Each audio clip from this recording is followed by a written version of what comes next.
tansya. So, ayun mga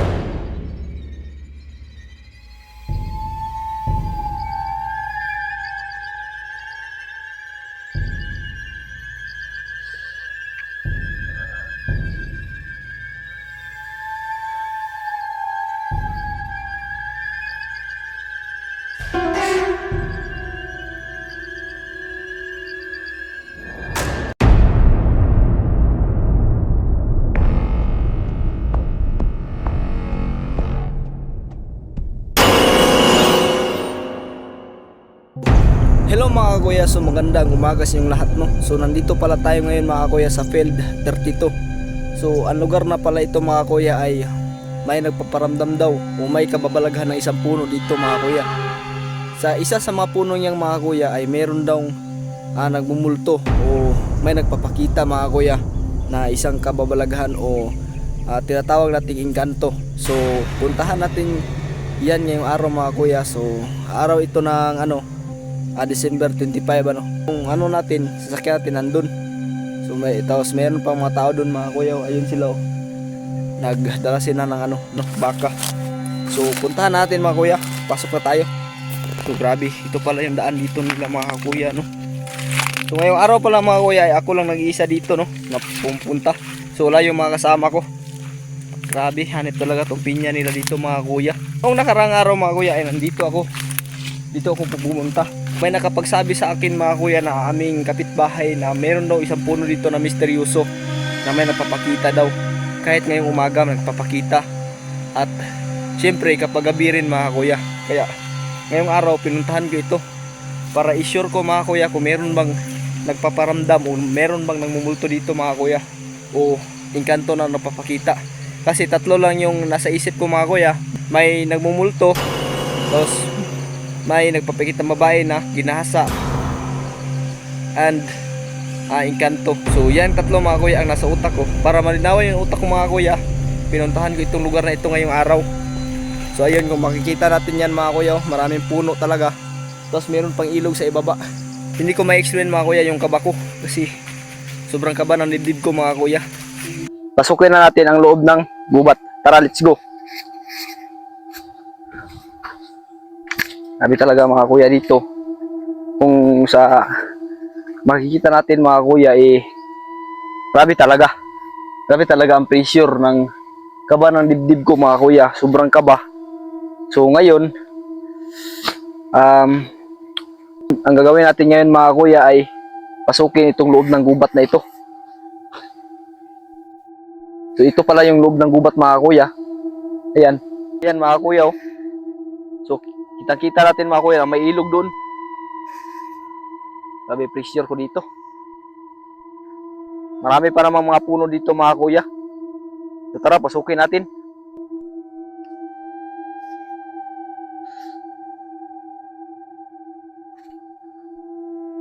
So grabe ang lugar na ito. So maraming lawa oh. Ito lawa mga kuya oh. So alam natin mga kuya na wala talaga pumuntang tao dito kasi natatakot. Kasi na yan mga kuya, kapag maraming lawa sobrang nakakatakot talaga ang lugar na yan. So ganyan. Grabe, nandito na tayo sa ibaba mga kuya. Meron talagang ilog mga kuya oh. Grabe, may ilog talaga. Sabi ng kapitbahay namin mga kuya, nasa gitna daw ng lawa. Wala namang puno dito napakalaki mga kuya. So wala talaga. Ano kayang gagawin natin ngayon mga kuya no? Ang kaba ng dibdib ko mga kuya hindi nawala. Grabe talaga. Pupunta tayo dun sa itaas. Doon tayo pumuntaw. So ito na yung tulay mga kuya. Tulay na kawayan, ayun. Yan, makikita nyo mga kuya, may tulay na kawayan. Tulay na kawayan.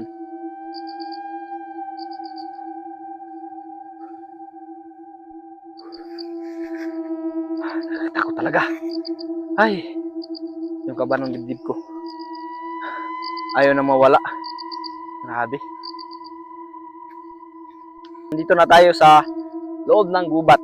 So nagamit na tayo ng mga kuya, ng tripod kasi kailangan natin magamit ng mga kuya kasi punta tayo dun. So dito, ito na yung puno mga kuya eh. Diyan sa likuratin, ito na yun. Yung sinasabi ng kapitbahay namin.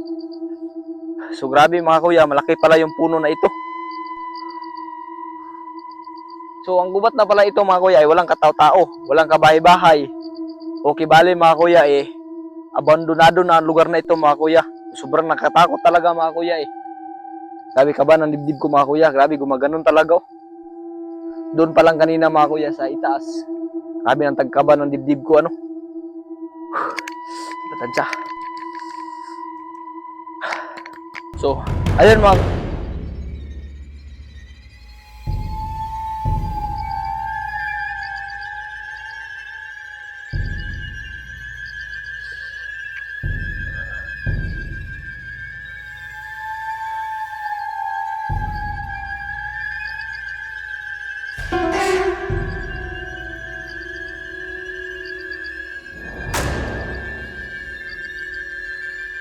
nakikita niyo ba yung nakikita ko mga kuya?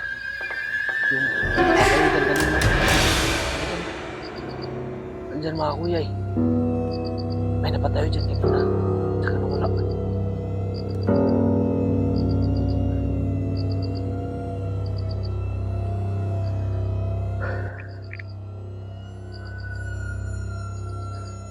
Parang kamukha ko mga kuya eh. Yung suot niya parang kagaya sa akin. Napatayo siya.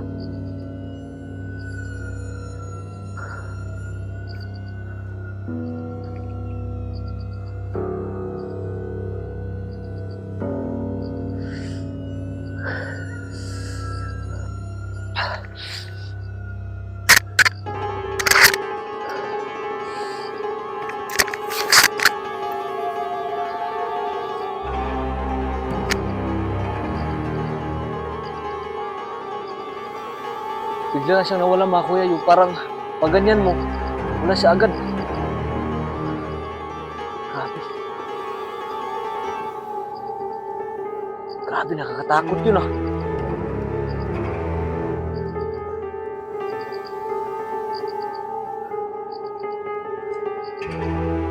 Ang nakakataka ko dito mga kuya, wala naman tao, wala akong kasama kanina mga kuya, promise, wala talaga. So sa simula pa lang mga kuya, sa pag-intro ko pa lang doon, sa itaas, pinakita ko na sa inyo mga kuya, wala talaga akong kasama. Ako lang nag-iisa talaga eh. Grabe, ano kaya yun? So ipapakita ko sa inyo lahat ng paligid dito mga kuya. Tingnan nyo kung may kasama ba ako. So yun, papakita ko sa inyo mga kuya. So itong paligid na ito, around ito mga kuya.